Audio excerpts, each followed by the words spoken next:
सबसे पहले हम देखेंगे कि एक डिज़ाइन होता क्या है, एक डिज़ाइन कैसे बनता है।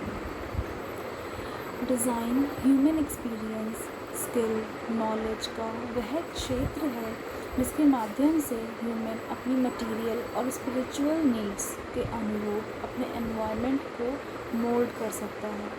मतलब डिज़ाइनिंग में ह्यूमन अपना एक्सपीरियंस, अपनी स्किल, अपनी नॉलेज, उसके थॉट्स, वो कैसा सोचता है, वो क्या देखता है, उन चीज़ों को कंबाइन करके अपनी एनवायरनमेंट के अकॉर्डिंग वो कैसे एनवायरनमेंट में रहता है, उसके आसपास कैसे लोग रहते हैं, उन चीज़ों को देख के अपनी मटेरियल और स्पिरिचुअल नीड्स यानी उसे क्या चाहिए, उसे क्या अच्छा लगता है, उसे किस चीज़ में खुशी मिलती है, उन चीज़ों को ध्यान में रख कर अपनी मटेरियल और स्पिरिचुअल नीड्स को उसके अकॉर्डिंग अपना डिज़ाइन कर सकता है। फैशन डिज़ाइनिंग का एक रीसाइकिल है। डिज़ाइनिंग बहुत तरह की होती है, फैशन उस डिज़ाइनिंग का ही एक रीसाइकिल है। डिज़ाइन में एस्थेटिक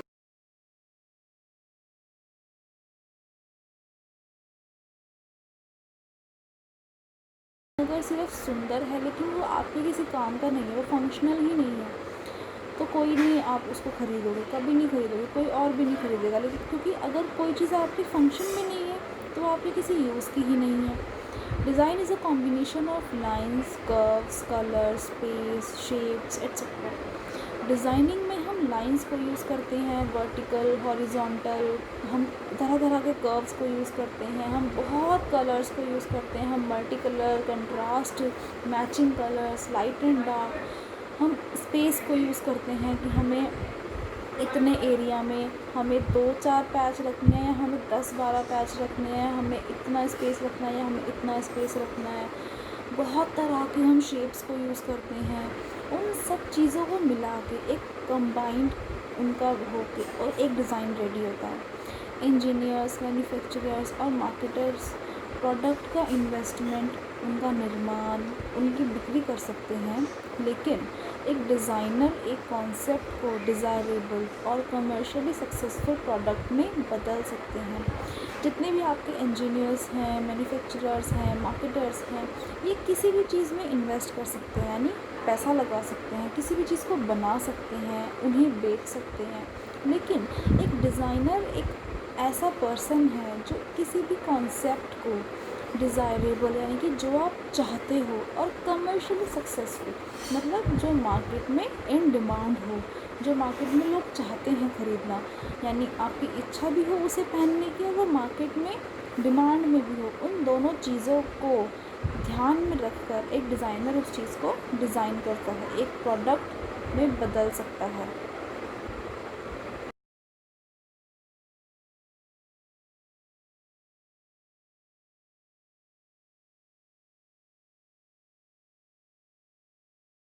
सुंदर हो सकता है, बहुत सुंदर हो सकता है, लेकिन अगर वो आपकी किसी चीज़, किसी नीड को पूरा ही नहीं कर रहा तो वो किसी काम का नहीं है। एक डिज़ाइनर की क्रिएशन, क्रिएटिविटी और कमर्शियल इंसाइट्स का मिक्सचर है। एक डिज़ाइनर जो भी क्रिएट करता है वो उसके माइंड की क्रिएटिविटी और कमर्शियल इंसाइट्स मतलब वो चीज़ मार्केट में भी डिमांड में है क्या नहीं, उन दोनों का मिक्सचर एक डिज़ाइनर की क्रिएशन होता है कि वो क्या क्रिएट कर रहा है। डिज़ाइनर सफल डिज़ाइन बनाने के लिए फोरकास्ट का यूज़ करते हैं। अब फोरकास्ट क्या होता है? फोरकास्ट होता है कि आज से 6 महीने बाद मार्केट में डिमांड में क्या होगा, उसे हम फोरकास्ट कहते हैं। उन चीज़ों को देखकर डिज़ाइनर कुछ डिज़ाइन करता है। फोरकास्टिंग हमेशा 6 मंथ्स एडवांस चलती है, 5 to 6 मंथ एडवांस चलती है। 2020 की विंटर में आप जो डालना चाहते हो, जो आपकी डिमांड है, जिस तरह की, जिस कलर की आपकी डिमांड है, वो सब डिज़ाइनर्स ने स्टडी करके ऑलरेडी उनका कलेक्शन समर में बन चुका है। इस टाइम पे जो कलेक्शन बनती है वो कमिंग समर्स की बनती है। Forecast market research, user testing, prototype और ट्रेंड एनालिसिस की कॉम्बिनेशन से बनता है। मतलब फोरकास्टिंग के लिए आप मार्केट की रिसर्च करते हो कि मार्केट में लोगों को क्या पसंद है, क्या डालना चाहते हैं लोग, कैसे कलर्स डालना चाहते हैं, प्रिंट्स डालना चाहते हैं या एम्ब्रॉयडरी डालना चाहते हैं, लाइट कलर या डार्क कलर, वो आप मार्केट की रिसर्च करते हो, यूज़र्स की टेस्टिंग करते हो कि अगर आपने डार्क कलर बना लिया तो वो आपका यूज़र उसको पहनेगा, एनालिसिस करते हो।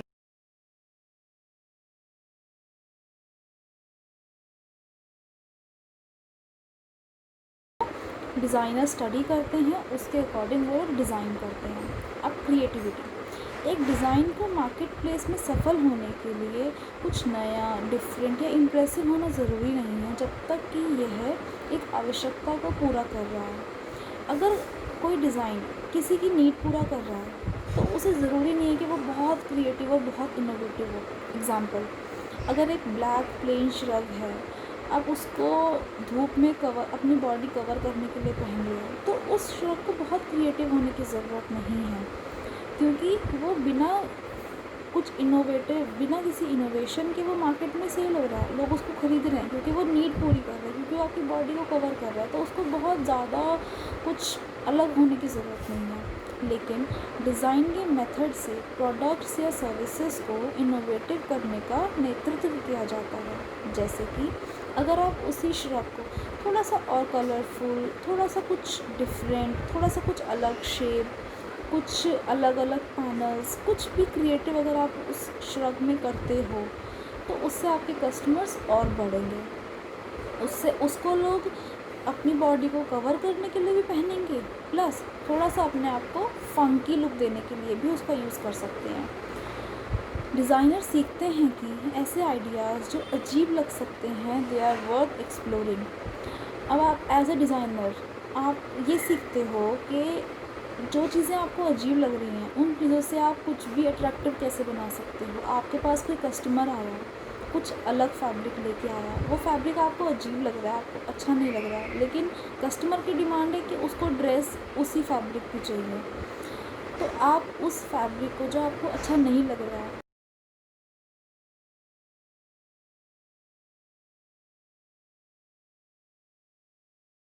ध्यान नहीं होता। और आप ये सीखते हो कि हर चीज़ का सॉल्यूशन कॉमन सेंस ही नहीं है। आपके पास अगर कोई ब्रोकेड का फैब्रिक है तो आपकी कॉमन सेंस ये कहती है कि आप उसकी स्कर्ट बनाओ, लेकिन एक डिज़ाइनर अगर आप हो तो आप सोचोगे कि नहीं, मैं इस ब्रोकेड को और कैसे यूज़ कर सकता हूँ, मैं कुछ इसका जो डिज़ाइन है उसको कट करके उसका पैच बना के कहीं ड्रेस में इम्प्लीमेंट कर सकता हूँ, या उसको स्लीव्स में यूज़ कर सकता हूँ, या बॉर्डर के लिए यूज़ कर सकता हूँ। तो एज ए डिज़ाइनर आप ये चीज़ें सीखते हो कि हर चीज़ का सोल्यूशन सिर्फ कॉमन सेंस ही नहीं है कि मार्केट में ब्रोकेड की स्कर्ट्स अवेलेबल हैं तो मैं भी स्कर्ट बनाऊँ।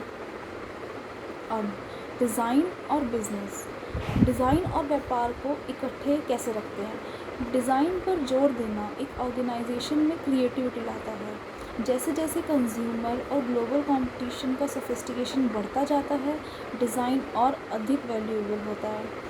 अब जैसे आप सोशल मीडिया आजकल बहुत यूज़ कर रहे हैं, हम सब लोग, हम अलग अलग तरह के डिज़ाइन देखते हैं, हमारा मन करता है कि हम उनमें से कोई डिज़ाइन पहने, या हमने किसी सेलिब्रिटी को कोई डिज़ाइन पहने हुए देखा, हम मार्केट गए कि भैया हमें ये डिज़ाइन चाहिए, वो आपको मना कर दे क्योंकि उसके पास है ही नहीं वो, ठीक है। तो एक ग्लोबल कंपटीशन क्रिएट हुआ कि उस सेलिब्रिटी ने वो पहना हुआ था, अब मुझे भी ये पहनना है, ठीक है। तो अब आपका डिज़ाइनर क्या करेगा, आपका डिज़ाइनर आपकी डिमांड रखेगा कि आपने सेलिब्रिटी के ऊपर कोई डिज़ाइन देखा है, वो आपको पहनना है, ठीक है, लेकिन वो आपकी नीड भी देखेगा कि आपको वो कैसे एनवायरनमेंट में पहनना है, आपकी क्या नीड है। उन दोनों चीज़ों को मिला के डिज़ाइनर आपका डिज़ाइन रेडी करेगा, तो आपके डिज़ाइन, जो डिज़ाइनर का वो डिज़ाइन है, उसकी वैल्यू और बढ़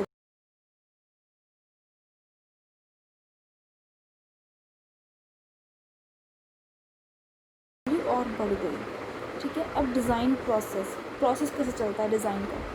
सबसे पहले इंस्पिरेशन, थीम, आइडिया, कॉन्सेप्ट। सबसे पहला स्टेप है कि आप कहाँ से इंस्पायर हो रहे हो, आपको आइडिया कैसे आ रहा है कि आपको कैसी अपनी कलेक्शन रेंज रखनी है। आपने किसी कलर को देखा, आपने कुछ किसी ग्रीनरी को देखा, आपने किसी फ्लावर को देखा, आपने किसी पेंटिंग को देखा, या आपने किसी बिल्डिंग को देखा, कुछ आपने हिस्टोरिकल चीज़ें देखी, कहीं से भी आपकी इनोवेशन आ सकती है, कहीं से भी आपका आइडिया क्रिएट हो सकता है कि आपको अपनी कलेक्शन ऐसी बनानी है, आपको अपनी कलेक्शन 1950s की बनानी है, या आपको अपनी कलेक्शन 2020 की बनानी है, ट्रेंडी बनानी है, या थोड़ी सी पुराने टाइम को भी उसमें मिक्स करना है। तो वो आपकी इंस्पिरेशन, सबसे पहले आप इंस्पायर होते हो आपको चाहिए क्या। नेक्स्ट आता है आपका सीज़न, आपको किस सीज़न के लिए बनाना है, आपको समर के लिए बनाना है या आपको विंटर के लिए बनाना है, आपको ऑटम के लिए बनाना है, या जो भी आप जिस सीज़न के लिए भी चाहते हो, रेनी डेज़ के लिए, स्प्रिंग सीज़न के लिए, ऑटम के लिए, तो वो आपको अपना सीज़न डिसाइड करना है। अगर आप सीज़न डिसाइड करोगे तभी आप आगे अपने डिज़ाइंस पे काम कर सकते हो। उसके बाद आता है आपका कलर। अब आपको कलर कौन कौन सा रखना है, मल्टी कलर्स रखने हैं, 2 कलर रखने हैं, सिंगल कलर के ऊपर काम करना है, आपको अब वो डिसाइड करना है कि कैसे कैसे कलर आपको चूज़ करने हैं, पेस्टल करने हैं, डार्क करने हैं। उसके बाद आता है आपका फैब्रिक, फोर्थ स्टेप। अब आपको फैब्रिक चूज़ करना है, आपने कलर अपना चूज़ कर लिया, अब आपको फैब्रिक चूज़ करना है कि आपको फैब्रिक कैसा रखना है। आपने सीज़न अपना चूज़ किया, अब आप अपना फैब्रिक भी चूज़ करोगे कि आपको विंटर के अकॉर्डिंग फैब्रिक चाहिए,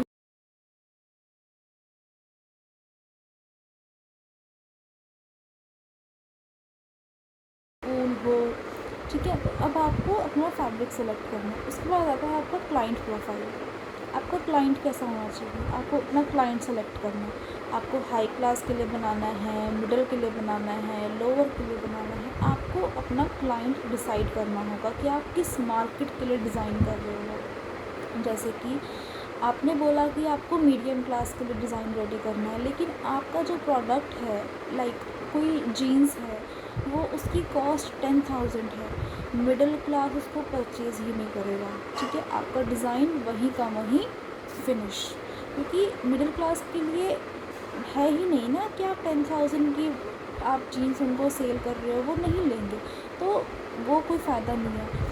आपको अपना क्लाइंट डिसाइड करना पड़ेगा, उस अकॉर्डिंग आप अपना मार्जिन सेट करोगे, सब कुछ उस अकॉर्डिंग होगा। सबसे पहले क्लाइंट डिसाइड होगा कि आपको कौन सी क्लास के लिए, किस क्लाइंट के लिए आपको डिज़ाइन बना रहे हो। देन फाइनली आता है आपका प्रोडक्ट डेवलपमेंट। अब आप अपना फाइनल प्रोडक्ट डेवलप करोगे, बनाओगे, ठीक है। तो ये सारा हुआ आपका डिज़ाइन प्रोसेस।